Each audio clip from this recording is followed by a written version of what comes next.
دیکھیں long term مسائل structural issues تو ہیں جس کو درست کرنے کی ضرورت ہے، بٹ اس میں کسی کو شک ہونا نہیں چاہیے کہ اس وقت جو معاشی حالات ہیں اس کے ذمہ دار اسحاق ڈار صاحب ہیں.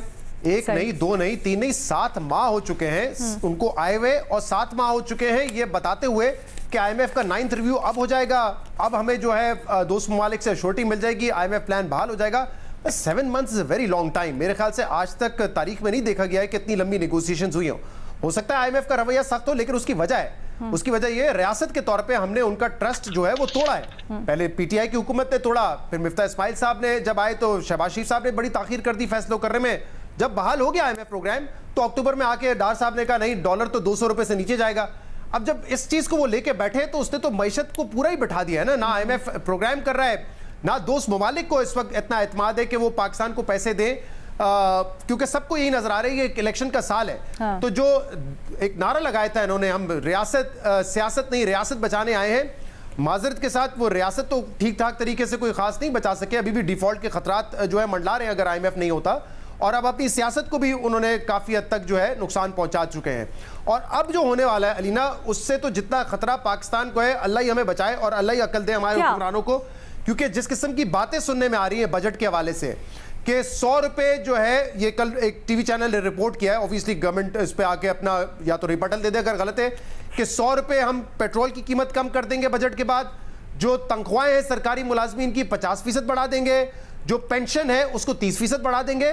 ارے بھائی کیسے بڑھا دیں گے؟ آئی ایم ایف کہہ رہا ہے کہ ہم ایک ایک چیز پہ دیکھیں گے کہ آپ کا بجٹ کیا ہے، آپ کس کو سبسڈی دینے جا رہے ہیں، کہاں پہ آپ اخراجات بڑھانے جا رہے ہیں. تو آئی ایم ایف کا بجٹ تو یہ نہیں آپ کو اجازت دے سکتا کہ آپ کی جو فسکل پالیسی ہو وہ اتنی ایکسپینشنری ہو، بلکہ آئی ایم ایف الٹا یہ کہہ رہا ہے کہ آپ انٹرسٹ ریٹ کو مزید بڑھائیں، یعنی کہ وہ تو چاہ رہے ہیں کہ جو ابھی معاملات چل رہے ہیں اس کو آپ مزید سلو ڈاؤن کریں. تو اگر حکومت اس جگہ پہ جاتی ہے کہ ہمیں ایک الیکشن ایئر میں عوام کو ریلیف دینے کے لیے ایکسپینشنری بجٹ دینا ہے، مراد بڑھانی ہے، تنخواہیں بڑھانی ہے، پیٹرول سستا کر رہے ہیں، تو پھر نہ آئی ایم ایف ہوگا، نہ دوست ممالک آپ کو پیسہ دیں گے، نہ ریاست بچ سکے گی. سیاست تو پہلے ہی ان کی کافی حد تک برباد ہو چکی ہے. تو مجھے لگ رہا ہے اور اگر اس ڈگر پہ یہ جاتے ہیں اس سے ملک کو بڑا نقصان ہوگا. دیکھیں کون سی حکومت یہاں پلان کرتی ہے؟ عمران خان صاحب کو جب نظر آیا کہ ان کی حکومت جاری ہے انہوں نے سبسڈی دے دی.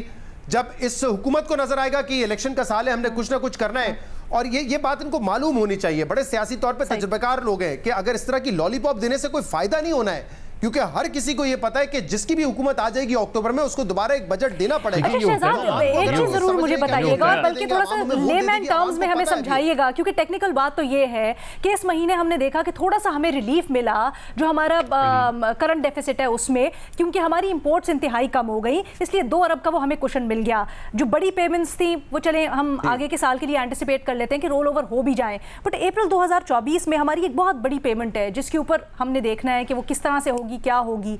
بٹ اس پورے کے پورے سال میں کیا حکومت اس طرح کے اقدامات لے کے مینج کر سکتی ہے کچھ سچویشن؟ علینا ایک لائنر شہزاد تفصیل سے بولیں گے، ایک لائنر صرف یہ دیکھیں، جب بھی آپ اکانومی کو پولیٹیکل کنسیڈریشن کو سامنے رکھ کے بنائیں گے، آپ کی اکانومی کبھی بھی جو ہے اونچی نہیں، اوپر نہیں جائے گی. بالکل درست بات کر رہے ہیں آپ، جس طرح بھی شہزاد کہہ رہے ہیں، ذرائع سے گو کے خبر ہے، لیکن اگر بجٹ کے بعد انہوں نے پھر جی شہزاد یہ امپورٹس جس طریقے سے ہم نے کم کیے ہوئے ہیں یہ سسٹینیبل نہیں ہے. ایسا نہیں ہے کہ پاکستان میں را مٹیریل ہم نے پیدا کرنا شروع کر دیا ہے تو ہمیں امپورٹ کی ضرورت نہیں پڑے گی. آپ ایل سیز نہیں کھول رہے ہیں، آپ نے امپورٹ پہ پابندیاں لگائی ہوئی ہیں، ایون جو میڈیسن ہے وہ آپ پراپر طریقے سے وہ نہیں کر سک رہے ہیں امپورٹ. لوگوں کے علاج رکے ہوئے ہیں کیونکہ کسی کا نی کیپ باہر سے نہیں آ رہا، کسی کا سٹنٹ باہر سے نہیں آ رہا. اس طرح نہیں چلا سکتے آپ معاملات کو. بڑی اچھی بات ہے اگر ہم لوکل لیول پہ پروڈکشن کرنا شروع ہو جائیں، لیکن فی الحال یہ نہیں ہے. فی الحال آپ نے اس کو ایک آرٹیفیشلی روکا ہوا ہے جس پہ الگ آئی ایم ایف کو اعتراض ہے.